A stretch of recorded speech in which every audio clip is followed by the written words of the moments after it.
1450 বছর আগে আল্লাহ খবর দিছে নবী গো ঈমানদার মুমিনদেরকে খবর দেন ইন্তেকালের পরে কবরে তাদের জন্য জান্নাতি রিজিকের ব্যবস্থা থাকবে। জোরে বলেন আল্লাহু আকবার। সারা রাত মোবাইলে সিনেমা দেখে ফজর আজান দিলে অনেক ঘুমাইতে ঠিক না? অথচ আমরা মুসলমান, আজান দিলে কি ঘুমানো উচিত ছিল না মসজিদে যাওয়া উচিত ছিল?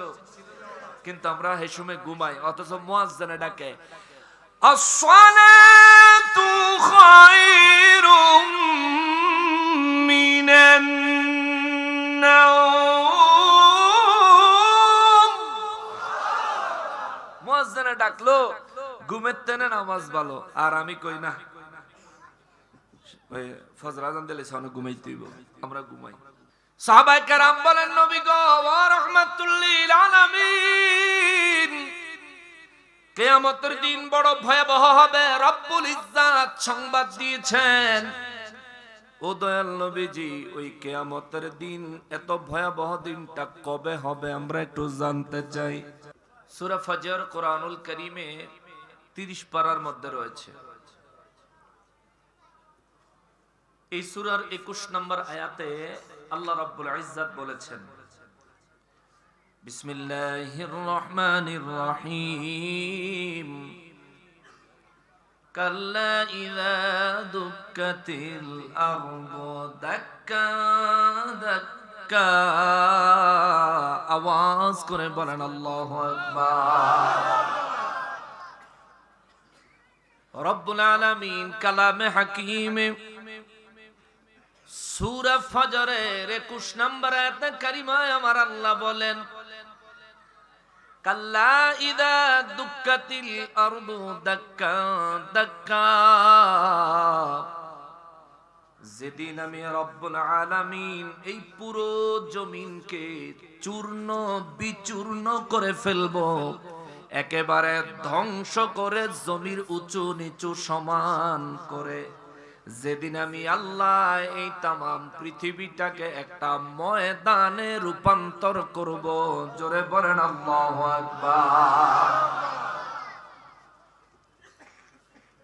হে মুসলমানেরা রে, আমার পেয়ারা নবীর উম্মতেরা রে, রব্বুল আলামিন খবর দিলেন নবী গো, বিশ্ববাসীদেরকে জানাইয়া দেন ইযা দুক্কাতিল আরদু দাক্কান দাক্কা। যেদিন আমি রব্বুল আলামিন ওই জমিনটাকে চূর্ণ বিচূর্ণ করে ফেলবো। সাহাবায়ে কেরাম জানতে চাইলেন নবী গো, ও দয়াল নবীজি, আল্লাহ জমিনটাকে চূর্ণ বিচূর্ণ করবেন, এই ঘটনাটা কোন দিন হবে গো নবী? এই ঘটনাটা কোন দিন ঘটবে?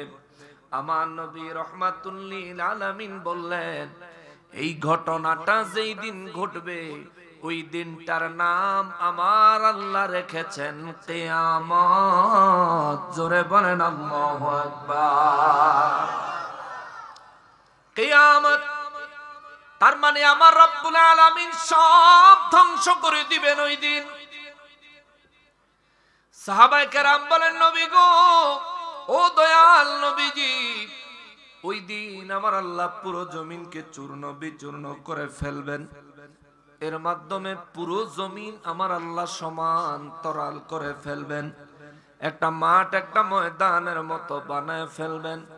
ইয়া রাসূলুল্লাহ সাল্লাল্লাহু আলাইহি ওয়াসাল্লাম, নবী গো, আমার আল্লাহ কিয়ামতের দিন এই ঘটনা ঘটাইবেন। ওই কিয়ামতটা কবে হবে আমাদের একটু জানতে মনে চায়। জোরে বলেন সুবহানাল্লাহ। কুরআনুল কারীমে আমার রব্বুল ইজ্জাত সূরা জিলজালের মধ্যে বলেন বিসমিল্লাহির রাহমানির রাহিম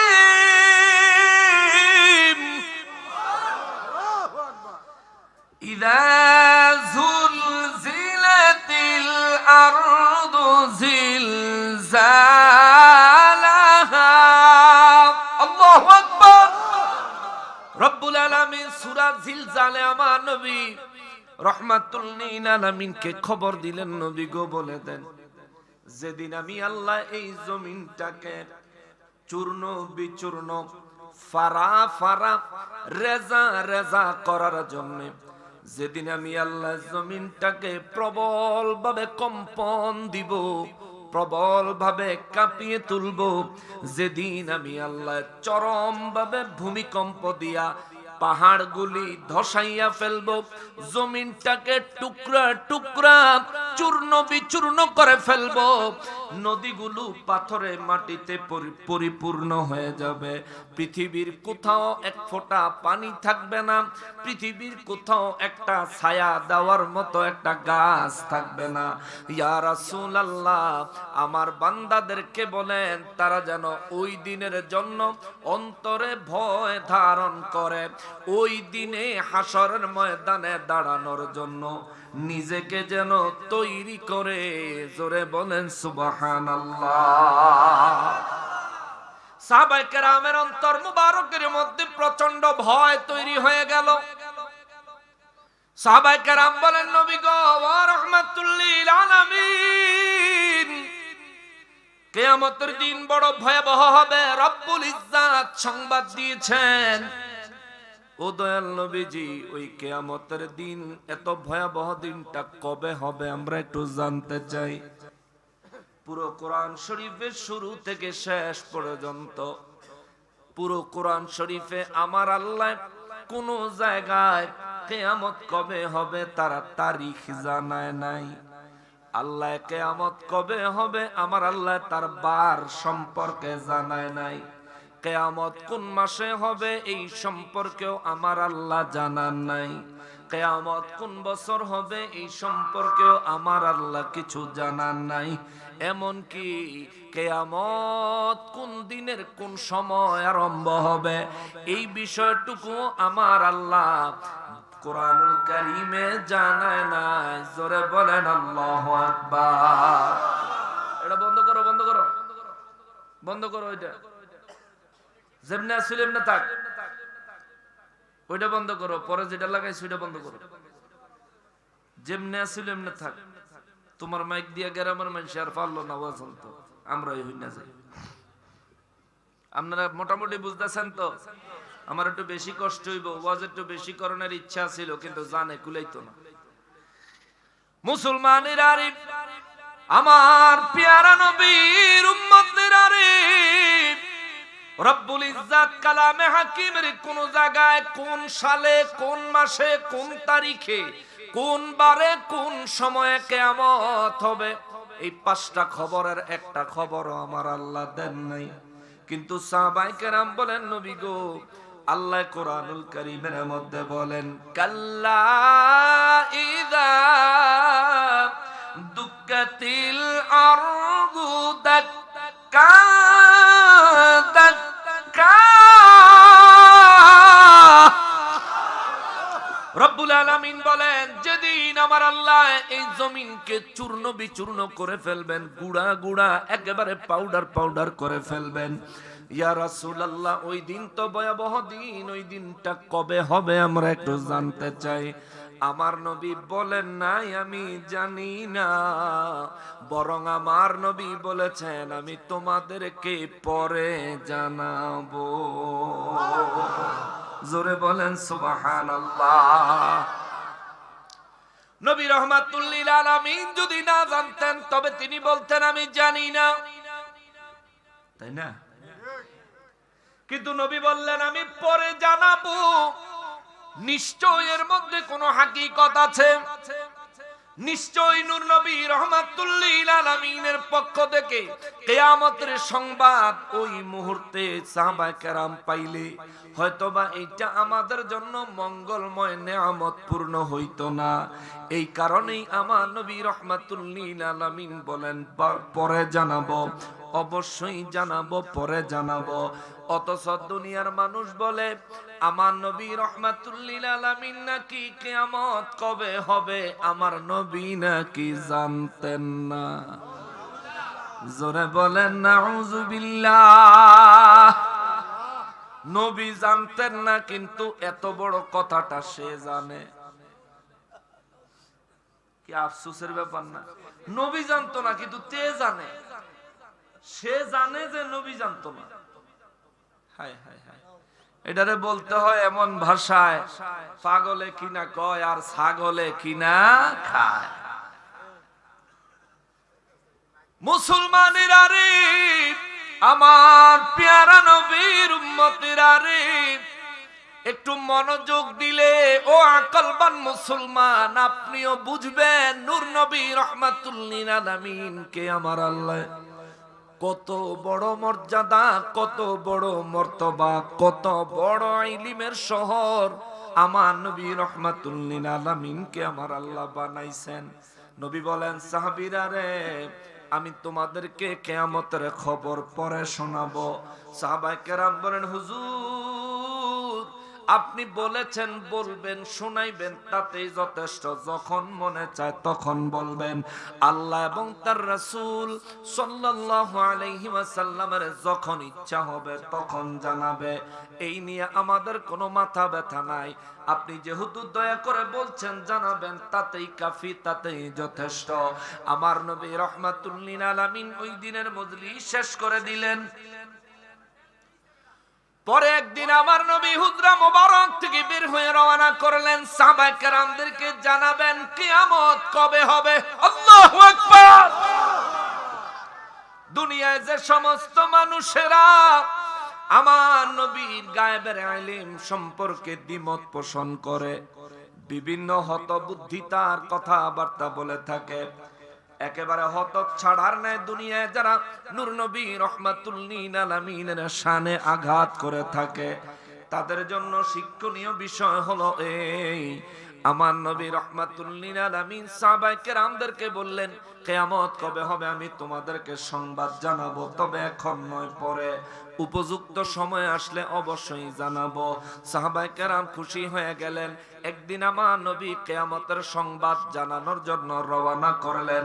হুজরা মোবারক থেকে বের হয়ে সাহাবায়ে কেরামদেরকে জানানোর জন্য যখন নবী রওনা করলেন, রাস্তার মধ্যে দুইজন সাহাবী একজন আরেকজনের সঙ্গে ব্যক্তিগত কি যেন বিষয় নিয়ে একটু তর্কে লিপ্ত হয়েছেন। সামান্য একটু তর্কে, অর্থাৎ একজন আর একজনের কথা কাটাকাটি করতেছেন। এ সময় আমার নবী রাহমাতুল লিল আলামিনকে দেখে দুইজনে ঝগড়া থামাইয়া বলেন, আসসালাতু ওয়াসসালামু আলাইকা ইয়া রাসূলুল্লাহ।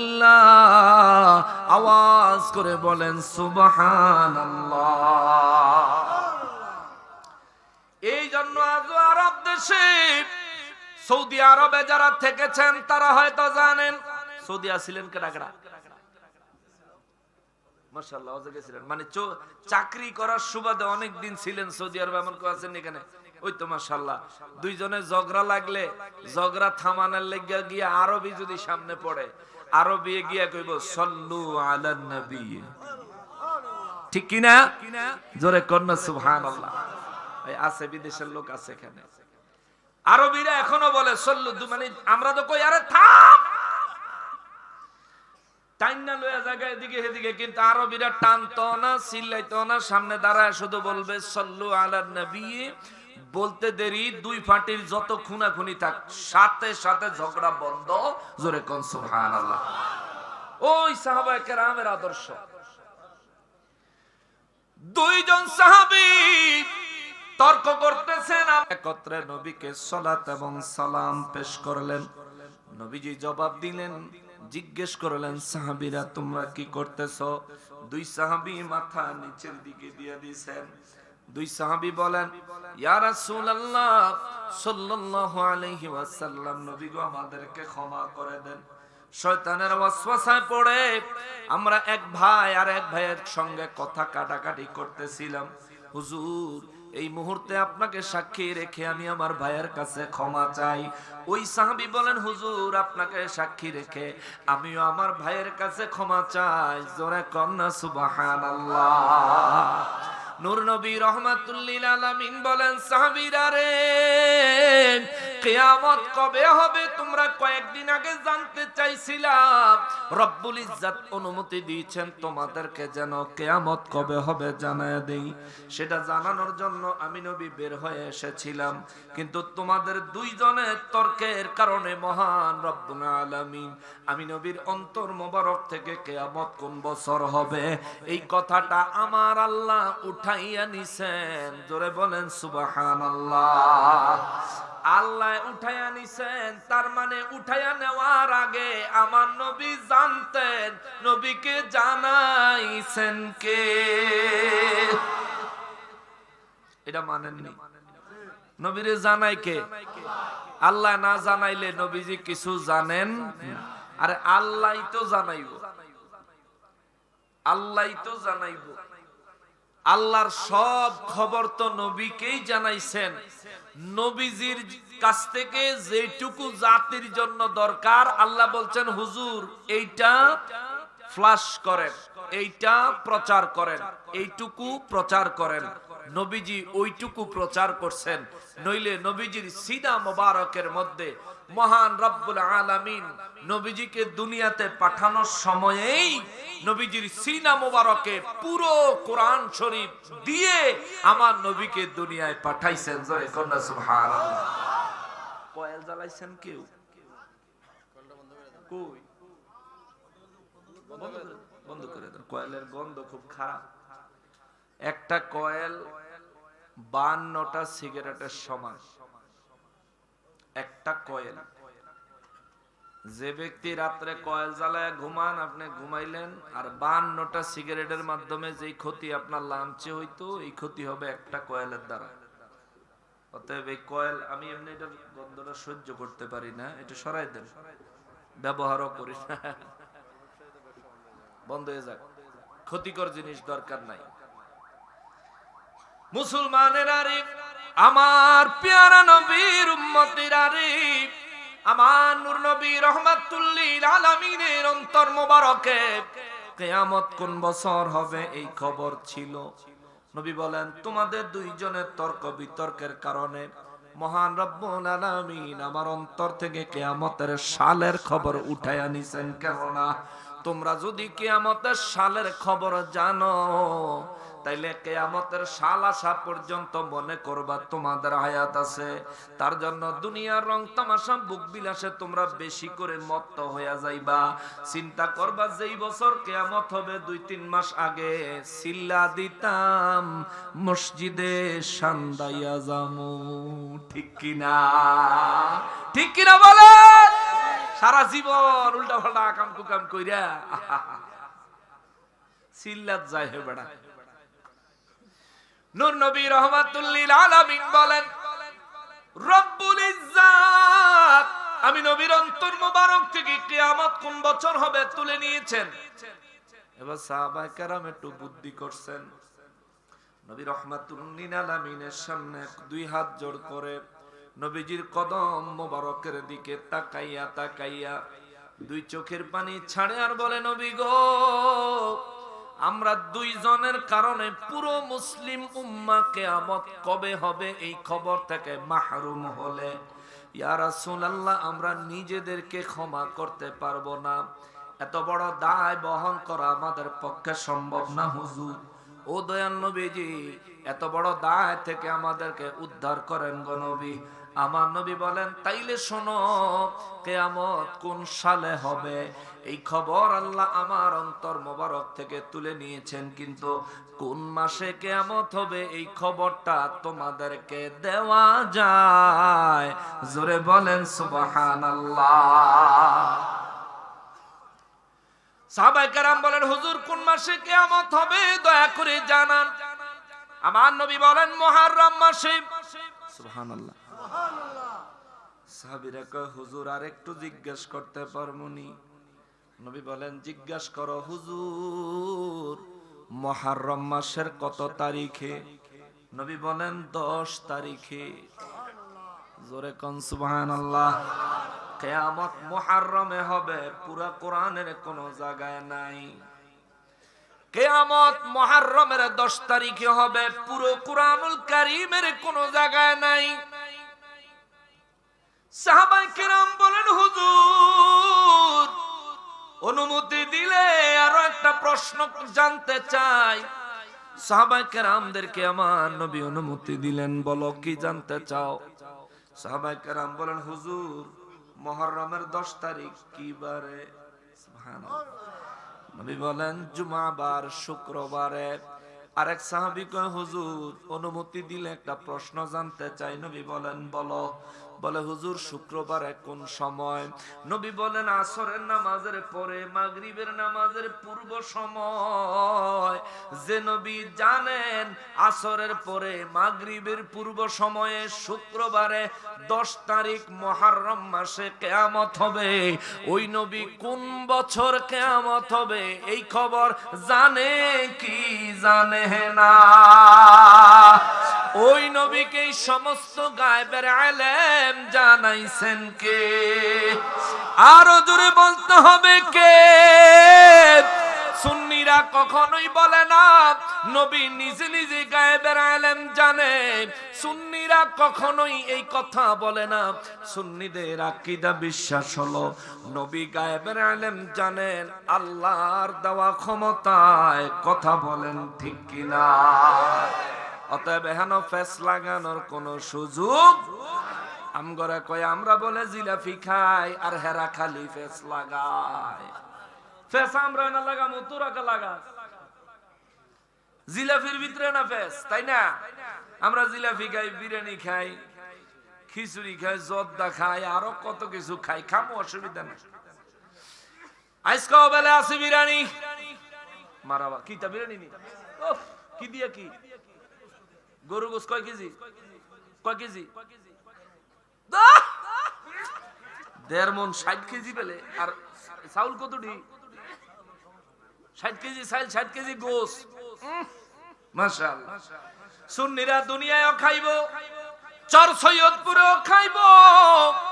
আল্লাহর হাবিব রাহমাতুল লিল আলামিন ঘোষণা দিয়েছেন হাসরের ময়দানেও আমার আল্লাহ এগরে জিয়াফত খাওয়াইবো। সুবহানাল্লাহ। আমরা দুনিয়াতেও খামু, কবরেও খামু, হাসরেও খামু। কেননা নেয়ামত, নেয়ামত, নেয়ামত।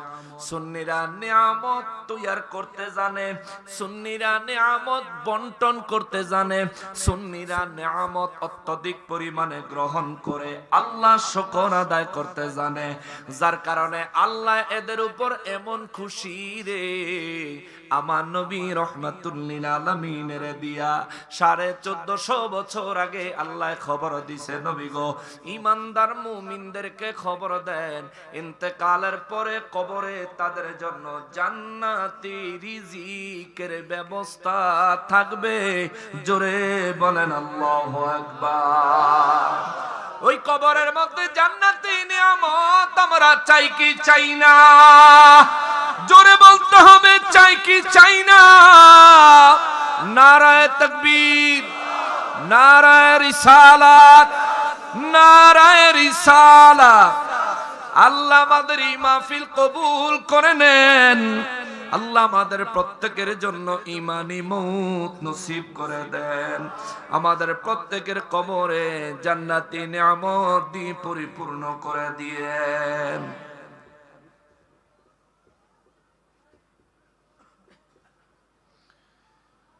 নূর নবী রাহমাতুল লিল আলামিন বলেন কবরের ভিতরে আমার আল্লাহ নিয়ামত খাওয়াবে মুমিনের, জান্নাতি নিয়ামত। আর নবীর ইজ্জতে আঘাত দিয়ে দিয়া যারা কথা কইতাছ কবরে তোমাগর খাওয়াইবো, তবে জান্নাতি নিয়ামত না, তোমাদের জন্য জাহান্নাম থেকে আসবে যাক্কুম। ঠিক কিনা বলেন? যাক্কুম ফল। বলবেন হুজুর এটা কোন বাজারে পাওয়া যায় একটু দেখতাম। দুনিয়ার কোন বাজারে পাওয়া যায় না। যাক্কুম ফলটা সূরা ওয়াকিয়ায় আমার আল্লাহ বর্ণনা করেছেন। যাক্কুম ফলের গাছটা আগুনের তৈরি, আগুনের তৈরি গাছে আগুনের ফল ধরে, কয়লার মতো যেই কয়লাটা একেবারে আগুনে জ্বলজ্বল করে জ্বলতে থাকে, এই ধরনের কয়লার ন্যায় একটা ফল আছে, এটারে কয় জাক্কুম ফল। জাক্কুম, এক বর্ণনায় আসলো জাক্কুম ফলের ভিতরে 3টা কাঁটাও থাকবে। জাহান্নামীরা রে, এ জাহান্নামীরা যারা নামাজ পড়ো না, এরা যারা নামাজ না পড়ে বড় কবিরা গুনাহগার হইছো, নিজের চিন্তা করিও। কবরে যদি জান্নাতি নিয়ামত পেতে চাও, নামাজ কামাই করা যাবে না। কবরে যদি জান্নাতি নিয়ামত পেতে চাও, হারাম খাওয়া যাবে না। কথা বলেন ঠিক কিনা? নামাজ পড়বেন পরে, হালাল খাইবেন আগে। যে ব্যক্তি শরীরের ভিতরে হালাল রিজিক নাই, এই মানুষটা কাবা শরীফের হাতিমে কাবায় দাঁড়ায়া নামাজ পড়লেও 1 রাকাত নামাজও তার কবুল হবে না। ঠিক কিনা বলেন? আগে ভিতরে হালাল ঢুকেন। হুজুর ওয়াজ করে, কত মানুষ চোখের পানি ছেড়ে ছেড়ে কাঁদে, কত মানুষ বেহুশ হয়ে যায়, দিশেহারা হয়ে যায়। কিন্তু আমার কাছে দেখলে মনে হয় এটা একটা হাস্যকর ব্যাপার। এরম কে করে? এটার কারণটা কি? যে লোকটার অন্তর বয়ান শুনে আল্লাহর ভয়ে অত্যন্ত ভীত হয়ে গেল, যার অন্তর থেকে আল্লাহর ভয়টা ধারণ করতে পারলো, সে আল্লাহর কথা, নবীজির কথাগুলো এবং আখিরাতের দিনগুলোকে অন্তর দিয়ে অনুধাবন করতে পেরেছে। যার কারণে তার দিমাগ ঠিক নাই, সে পাগল পারা হয়ে যায়, যার কারণে ওই ব্যক্তি বেহুশ হয়ে যায়, দিশাহারা হয়ে যায়। কিন্তু আমি দেখলে হাসি আসে, কারণটা কি? কারণ হইল আমার পেটে হালাল খানা নাই, যার কারণে আল্লাহর কোরআন, নবীর সুন্নাহর কথাগুলো, যেই কথাগুলো শুনে কোনো মানুষ, যেই কথাগুলো শুনে দুনিয়ার মানুষ বেহুশ হয়ে যায়, ওই কথাগুলোই আমার কাছে অন্তরে কোনো ফিল আসে না। অন্তরে আমার ওই কথাগুলো আমার অন্তরেও লাগে না। তার মানে বুঝতে হবে 2টা সম্ভাবনা থাকতে পারে। 1 নম্বরে হইল ভিতরে হয়তো হালাল খাবার নাই, 2 নম্বরে গুনাহের পরিমাণ হয়তো এত বেশি, গুনাহ হইতে হইতে গুনাহ হইতে হইতে গুনাহ হইতে হইতে নবী বলেন, মানুষ যখন গুনাহ করে কলবের উপর দাগ হয়, আর এই দাগ হইতে হইতে একটা সময় তার কলবটা দাগে দাগে ঘিরে যায়, দাগে দাগে ঢেকে যায়। ওই সময় আল্লাহর কোরআন, নবীর সুন্নাহর কথাগুলো কলবের উপর দিয়ে চলে যায়, কিন্তু কলবে ফিল আসে না, আল্লাহর ভয় অন্তরে আসে না। কথা বলেন ঠিক কিনা? এই জন্য বাবা হালাল খাবেন, রোজগারের ব্যাপারে সাবধান হবেন। রোজগারের ব্যাপারে যদি সাবধান না হন, বিপদ আর বিপদ, বিপদ আর বিপদ। কেননা একদিন যদি শরীরে হারাম খানা ঢুকান, 40 দিন ইবাদত কবুল হবে না। একদিন যদি পেটে হারাম খাবার ঢুকাইছেন, সেটা হইতে পারে একটা সরিষার দানা, হইতে পারে পেট ভরে খাইছে। সরিষার দানা পরিমাণ খাইলে যেই পরিণতি, পেট ভরে হাজার হাজার কোটি কোটি টাকা খাইলে একই পরিণতি। বুঝছেন? অতএব হালাল আর হারামের ব্যাপারে সাবধান হন। হালাল হলো পবিত্র, হারাম হলো অপবিত্র। হালাল হলো পবিত্র, হারাম হলো অপবিত্র। এটা আমার কথা না, এটা আমার রব্বুল আলামিনের কথা। রব্বুল ইজ্জত বলেন, আমি মানুষের জন্য পবিত্র বস্তুগুলো হালাল করেছি, মানুষের জন্য অপবিত্র বস্তুগুলো হারাম করেছি। অতএব ইয়াবা ট্যাবলেট হারাম, কারণ এটা অপবিত্র। ফেন্সিডিল হারাম, কারণ এটা অপবিত্র। এ বাবা হিরোইন হারাম, কারণ এটা অপবিত্র। মদ হারাম, কারণ এটা অপবিত্র। এই যে আল্লাহ হারাম করলেন, সুদ হারাম, কারণ এটা অপবিত্র। ঘুষ হারাম, কারণ এটা অপবিত্র। এগুলো অপবিত্র হওয়ার কারণে আমাদের দেহের জন্য ক্ষতি, দুনিয়ার জন্য ক্ষতি, আখিরাতের জন্য ক্ষতি। এই জন্য রব্বুল ইজ্জাত বলেছেন, হালালকে গ্রহণ করো, হারামকে বর্জন করো। যে ব্যক্তির দেহে হালাল খাবার আছে রে, ওই ব্যক্তির প্রত্যেকটা সেজদা আল্লাহর মেরাজ হবে। জোরে বলেন আল্লাহু আকবার। এই জন্য বাবাজিরা রে, দুনিয়ায় হয়তো আপনার বয়স 15, নয়তো 20, নয়তো 25, নয়তো 30, নয়তো 50, নয়তো 60, নয়তো 80, কোন না কোন একটা বয়সে আপনি এসে পৌঁছেছেন। মনে রাখবেন, আরো যে এই পরিমাণে বাঁচবেন কোনো গ্যারান্টি নাই। আছে? কোনো গ্যারান্টি নাই। আর আজকের রাত্রটা যে বাঁচবেন এমন কোনো গ্যারান্টিও নাই। অতএব বাবারে, হারাম রোজগার কার জন্য করবেন? আজকে হারাম রোজগার করতেছেন কালকে খাওয়ার জন্য, কিন্তু আপনার এই খবরটাই নাই যে আগামীকাল পর্যন্ত আমি তো বাঁচতে নাও পারি, আমার তো আজকে রাতেও আমার হায়াত শেষ হয়ে যাইতে পারে। কিন্তু এই ধরনের চিন্তা আপনার দিলে, আপনার ধ্যানে, আপনার জ্ঞানে কেন আসে না? কেন আসে না রে বাবা, কেন আসে না? বুঝতে হবে আপনি অনেক বেশি গুনাহ করেছেন, বুঝতে হবে আপনি শয়তানের ওয়াসওয়াসার মধ্যে নিজের জীবন পরিচালনা করতেছেন, বুঝতে হবে দুনিয়ার মোহ আপনাকে আখেরাত ভুলাইয়া দিছে।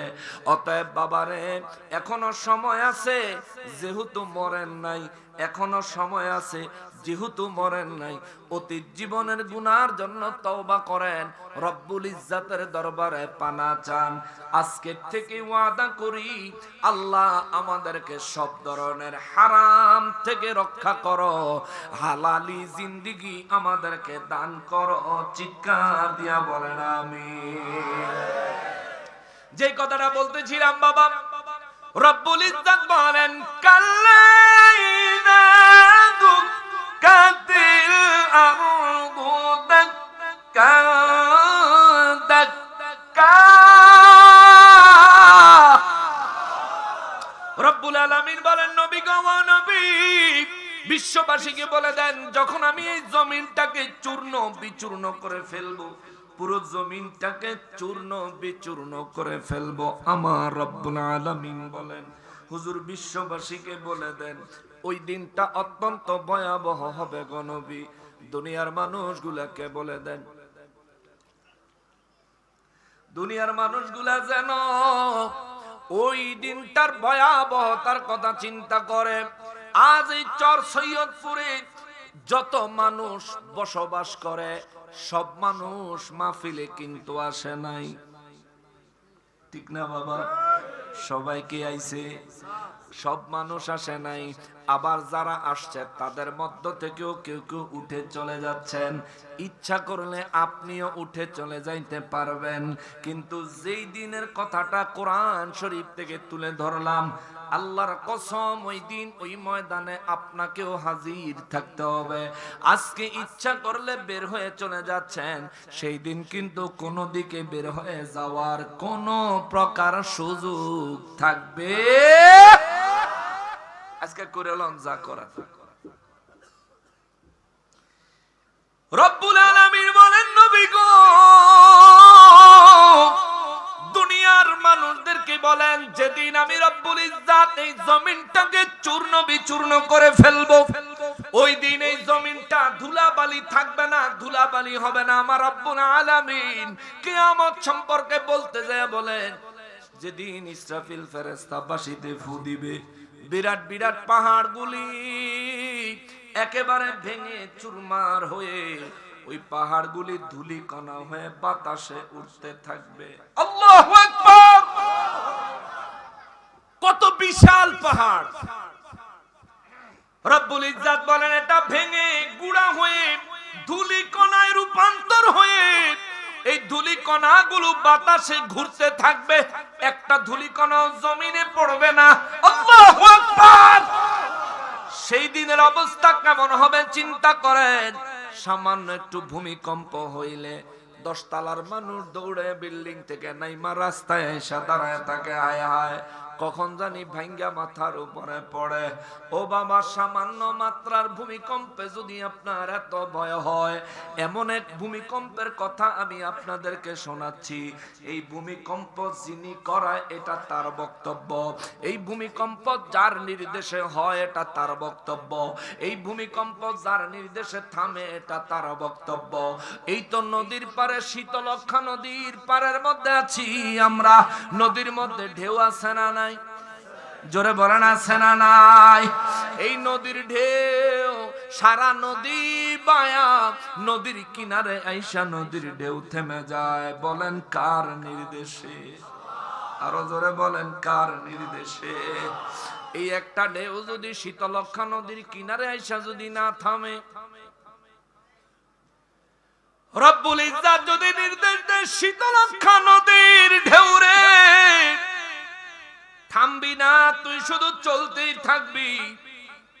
চর সৈয়দপুর পানির নিচে, নারায়ণগঞ্জ পানির নিচে, গোটা বাংলাদেশ পানির নিচে, এমনকি গোটা পৃথিবীও এই একটা ঢেউ যদি আল্লাহর নির্দেশে না থামে, চলতেই থাকে চলতেই থাকে চলতেই থাকে, গোটা বিশ্ব পানির নিচে তলাইয়া যাবে। রক্ষা করার কেউ, যিনি রক্ষা করতে পারবেন তিনি কে? চিন্তা করেন বাবা, জিন্দেগি নিয়ে বাহাদুরি করার কিছু নাই। গাড়ির চাকা হাওয়ায় চলে, আমরাও হাওয়ার মধ্যে চলি। গাড়ির চাকা পাঞ্চার হইলে ঠিক কইরা হাওয়া দিয়া চালান যায়। মানুষ একবার পাঞ্চার হয়ে গেলে আর হাওয়া দেওয়া চলে না, আর ঠিক করা চলে না। অতএব কি নিয়া বাহাদুরি করেন, কিসের এত আশা করেন? এই জীবনে যা কয়টা টাকা রোজগার করছেন, আল্লাহ যেটুকু তৌফিক দিছে, একবার নিজে নিজে হিসাব মিলায়েন। যেটুকু রোজগার করছি এইটুক খায়া মরতে পারবো নি? আমার মনে হয় এই জীবনে আপনি যেইটুকু রোজগার করেছেন হালাল ভাবে, এইটুকু খায়া মরার মতন হায়াত আপনার আছে না নাই? বড় সন্দেহ আছে। কথা কোন ঠিক কিনা? তাইলে অবৈধভাবে অনেক সম্পদ করা লাগবে কেন? আরে বাবা, অবৈধভাবে যে সম্পদ করেন, যদি খায়া যাইতে পারতেন তবুও তো মন্ডারে বুঝাইতাম। কিন্তু আজকে রাতে আপনি মৃত্যুবরণ করলে, মৌত এমন একটা কঠিন বিষয় রে, মৌত এমন একটা নির্মম সত্য রে। আপনার পছন্দের জামা কাপড় গায়ে দিয়া রাতের বেলা ঘুমাইছেন, এই পছন্দের জামা কাপড় গায়ে দিয়া যদি রাতে আপনার ইন্তেকাল হয়ে যায়, বিশ্বাস করেন রে বাবা, কাল সকালে আপনাকে যখন দাফন করবে, আপনার পছন্দের জামা থাকতো না, 3 টুকরা কাফনের কাপড় লাগাইবো যার মধ্যে কোনো সিলাই থাকতো না। শীত হোক গরম হোক, শীতের কোনো কাপড় নাই, গরমে হাওয়া দেওয়ার বাতাস করার কোনো সিস্টেম নাই। আপনারে এইভাবে 3 টুকরা কাপড় দিয়া 3.5 হাত জমি মাটির নিচে আপনাকে যখন রাখবে, 2টা হাত খালি থাকবে রে। ওরে 2টা হাত খালি, মাথাটা খালি, পুরো বডিটা কাফনের কাপড় ছাড়া কিছু নাই রে বাবা। এই জন্য ওই বাদশা সেকান্দার অনেক ধনী ছিলেন, তার একটা গজল আছে, ছিলেন বাদশা সেকান্দার,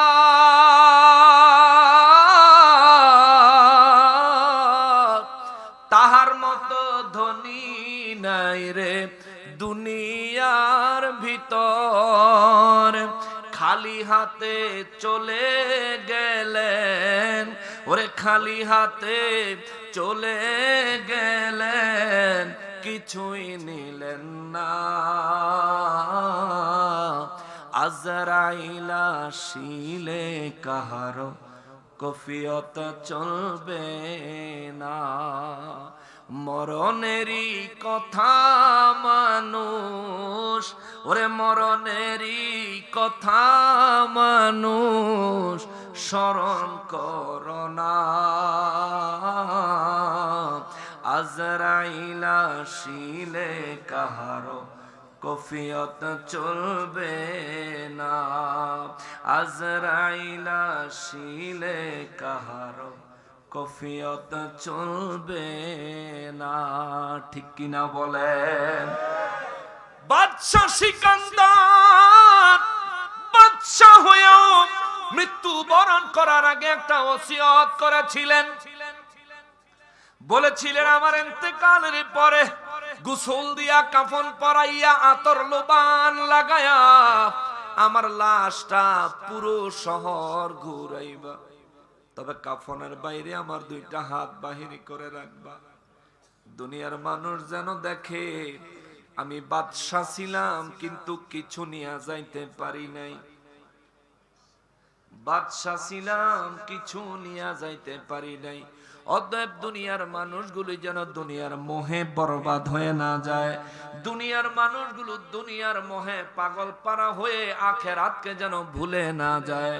বাদশা হইয়াও পরকালের কথা এমন ভাবে চিন্তা করেছেন, বাদশা হইয়াও দুনিয়ার মানুষদেরকে ওই পরপারে যাওয়ার কথা স্মরণ করায় দিয়া গেছেন।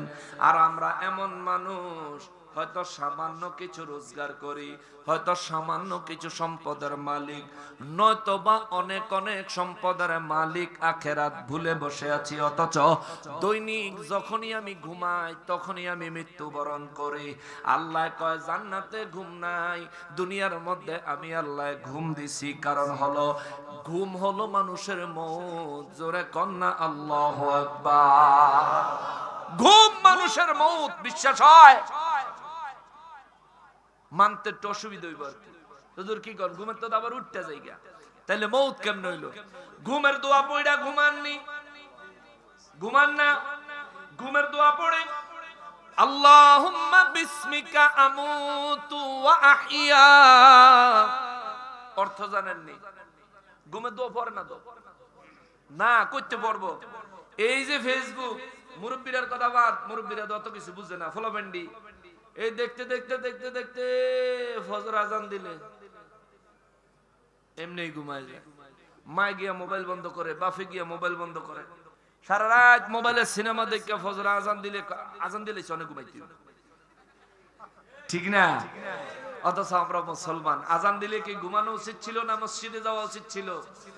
কিন্তু আমরা এই সময় ঘুমাই, অথচ মুয়াজ্জিন ডাকে আসসালাতু খায়রুম মিনান নাওম। মুয়াজ্জিন ডাকলো, ঘুমের তেনে নামাজ ভালো। আর আমি কই না, ওই ফজর আজান দিলে সনে ঘুমাইতে হইব, আমরা ঘুমাই। এ মুসলমানেরা রে, আমার প্যারা নবীর উম্মতিরা রে, আখিরাতের কথা একটু চিন্তা করেন। কিয়ামত হয়ে যাবে, নিশ্চিত হয়ে যাবে। আপনি দুনিয়ায় যত সম্পদ কামাই করেছেন, প্রতিদিন আমার আল্লাহ আপনাকে একটা মৃত্যুর মেসেজ দেয়। মেসেজটা কি? আপনি ঘুমানোর সময় বলেন আল্লাহুম্মা, হে আল্লাহ, বিসমিকা, তোমার নামে, আমুতু, আমি মৃত্যুবরণ করিতেছি। সুবহানাল্লাহ। ঘুমের আরবি হলো নাওমুন। ঘুমের আরবি কি? নাওমুন। কিন্তু আপনি তো আনুমুকন না। ঘুমের দোয়া নবী শিখাইছে, বলবা আমুতু। সাহাবায়ে কেরাম বলেন, নবী গো, নবী জান্নাতের মধ্যে ঘুম আসেনি গো নবী। আমার নবী রাহমাতুল লিল আলামিন বলেন, না না না, জান্নাতের মধ্যে কোনো ঘুম নাই। সাহাবীরা কয়, হুজুর হেন তাইলে বাঁচবো কেমনে? একদিন না ঘুমাইলে পরের দিন মাথা ঘুরানির ঠেলায় দাঁড়াইতাম পারি না। ও নবী, যদি 2 দিন না ঘুমাই অবস্থা খারাপ হয়ে যায়, তাহলে জান্নাতে কোনো ঘুমই নাই, তাইলে কেমনে বাঁচবো মানুষ? আমার নবী বলেন, সাহাবীরা রে, এর প্রথম জবাব হলো, তোমাদেরকে দুনিয়ায় ঘুম দিয়া বাঁচাইয়া রাখেন যিনি, জান্নাতেও ঘুম ছাড়া বাঁচাইয়া রাখবেন তিনি।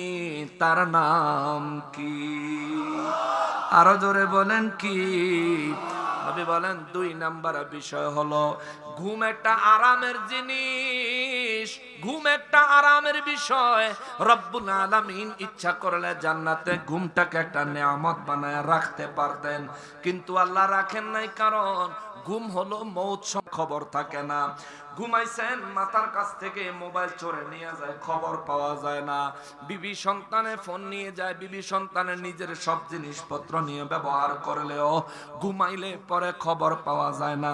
অর্থাৎ আপনি ঘুমাইছেন, দুনিয়ার কোনো সম্পদের সাথে আপনার কোনো কানেকশন নাই। নিঃশ্বাসটা চলতেছে, আমার আল্লাহ এখনো আপনার নিঃশ্বাসটা বন্ধ করবেন এই সিদ্ধান্ত নেন নাই, যার কারণে নিঃশ্বাসটা চলতেছে, কিন্তু আপনার আল্লাহ মৌত দিছে, আপনি ওইটারে মৌত হিসেবে মাইনা নিছেন, আপনি মৃত্যুর মধ্যে আছেন। এই জন্য নবী বলেন, দৈনিক তুমি না ঘুমাইলে দুনিয়ায় জীবন যাপন করা তোমার জন্য অসম্ভব হয়ে যাবে। আমার রব্বুল ইজ্জত তোমারে ঘুম দিছে মৌতের কথা স্মরণ করার জন্য। অতএব ঘুমানোর আগে সারা জীবনের সারা দিনের গুনাহের জন্য আল্লাহর দরবারে তওবা করবেন। ঘুমানোর আগে নবী বলেন খাস করে তওবা করবা, যেন রব্বুল ইজ্জত তোমার জীবনের গুনাহগুলি মাফ করে দেয়। ওই ঘুম তোমার জীবনের যদি শেষ ঘুম হয়, ওই ঘুমে যদি তোমার মওত হয়, নবী রাহমাতুল লিল আলামিন বলেন ওই ঘুমকে কেন্দ্র করে আল্লাহর কাছে পানা চাইবা, শাহাদাতের মৃত্যু চাইবা। জোরে বলেন আল্লাহু আকবার। কিন্তু আমরা তো ঘুমের দোয়া পড়তাম, ওই মনে থাকে না।